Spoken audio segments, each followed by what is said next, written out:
Indian ജനത മൊത്തത്തിൽ തന്നെ അന്തിമ നീതിക്കായി എപ്പോഴും ആശ്രയിക്കാറുള്ളത് കോടതികളെയാണ്. യാതൊരു സംശയവും അക്കാര്യത്തിലില്ല.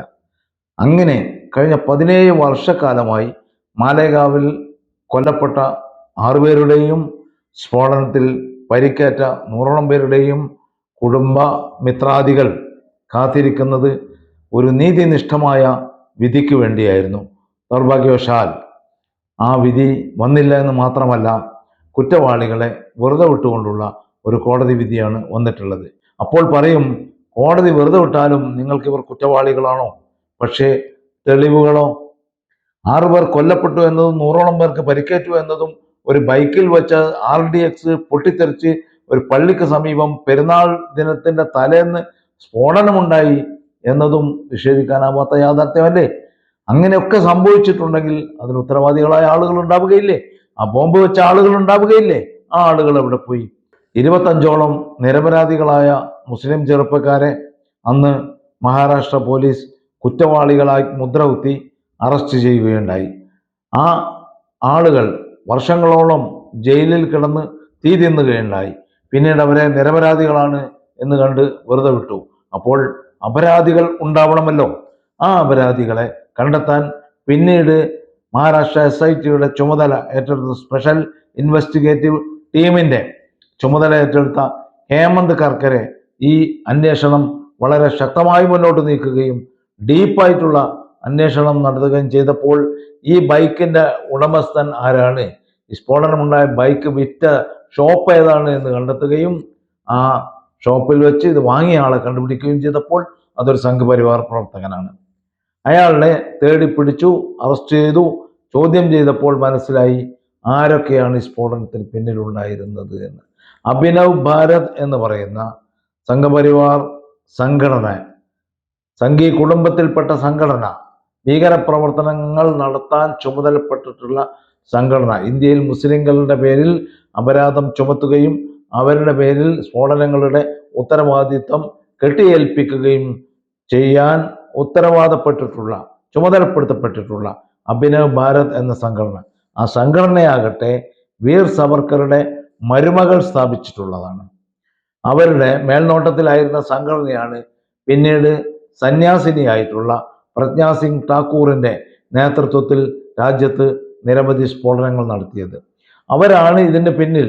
അവരും ലഫ്റ്റനന്റ് കേണൽ, ഇന്ത്യൻ സൈന്യത്തിലുണ്ടായിരുന്ന ലഫ്റ്റനന്റ് കേണൽ ശ്രീകാന്ത് പ്രസാദ് പുരോഹിത്, അതുപോലെ തന്നെ ഇന്ത്യൻ സൈന്യത്തിന്റെ ഉദ്യോഗസ്ഥനായിരുന്ന മേജർ രമേശ് ഉപാധ്യായ, ഇങ്ങനെ തുടങ്ങിയിട്ടുള്ള കുറെ ആളുകൾ ഇന്ത്യൻ സൈന്യത്തിൽ നിന്ന് പ്ലാൻ ചെയ്തു വന്ന് എന്ന് മാത്രമല്ല, ഇന്ത്യൻ സൈന്യത്തിൽ നിന്ന് RDX മോഷ്ടിച്ചു കൊണ്ടുവന്ന് ഒരു സ്ഫോടനമല്ല, ഏതാണ്ട് 6 സ്ഫോടനങ്ങൾ നടത്തിയതായിട്ടാണ് തെളിയിക്കപ്പെട്ടത്.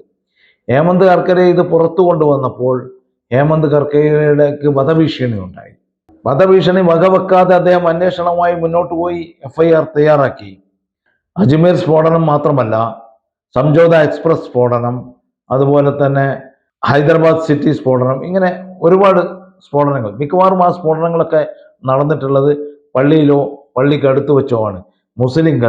മുസ്ലിങ്ങൾ തന്നെ നമസ്കരിക്കുന്ന പള്ളിയിൽ സ്ഫോടനം നടത്തുന്നു എന്ന് വരുത്തി തീർക്കുകയും പെരുന്നാൾ ദിനത്തിന്റെ തലേന്ന് ഏറ്റവും കൂടുതൽ മുസ്ലിങ്ങൾ സാധനങ്ങൾ, ഭക്ഷ്യവിഭവങ്ങൾ വാങ്ങാനായിട്ട് ടൗണുകളിൽ എത്തിച്ചേരുന്ന അവസരത്തിൽ തിരക്ക് പിടിച്ച സ്ഥലങ്ങളിൽ മുസ്ലിങ്ങൾ തന്നെ സ്ഫോടനങ്ങൾ നടത്തുകയും ചെയ്തു എന്നൊക്കെയുള്ള അപഖ്യാതി അന്ന് പരത്തുകയുണ്ടായി, പ്രചരണങ്ങൾ നടക്കുകയുണ്ടായി. പക്ഷേ ഹേമന്ത് കർക്കരയുടെ അന്വേഷണത്തിൽ ഇതൊക്കെ തെളിവ് സഹിതം പുറത്തു വരിക എന്നത് മാത്രമല്ല സംഭവിച്ചിട്ടുള്ളത്.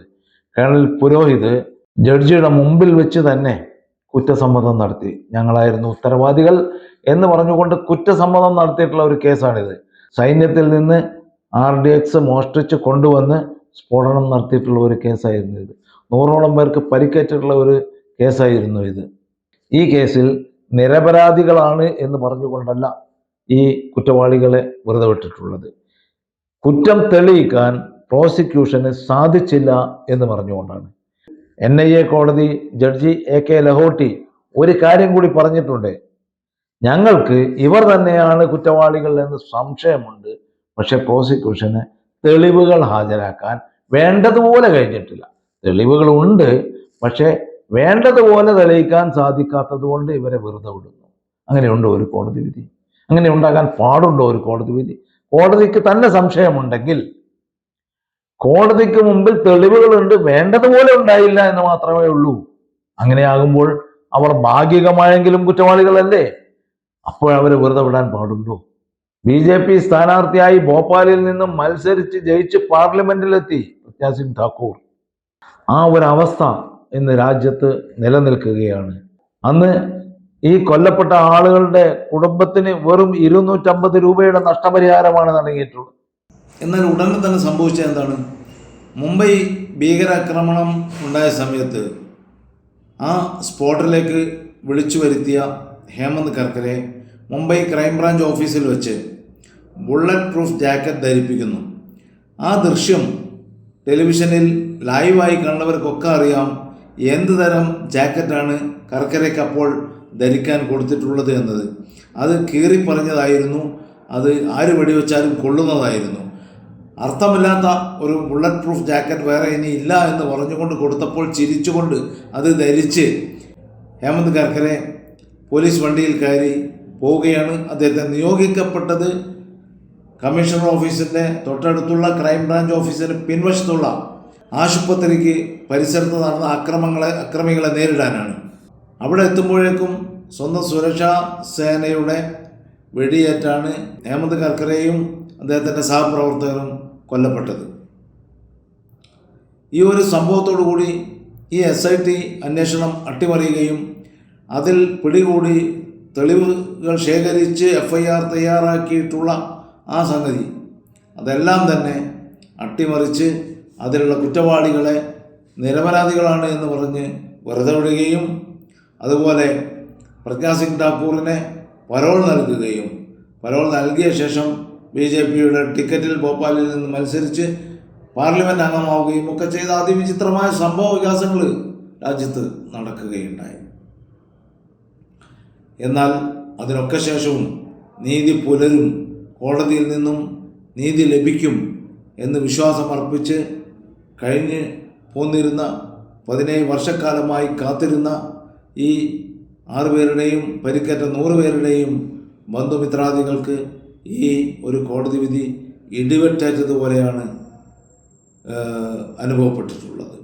നിങ്ങൾ ആലോചിച്ച് നോക്കുക, ഇവർ നിരപരാധികളാണ് എന്ന് കോടതി വിധി പറയുന്നില്ല. ഇവർ കുറ്റവാളികളാണെന്ന് ഞങ്ങൾക്കും സംശയമുണ്ട് എന്ന് കോടതി പറയുന്നു.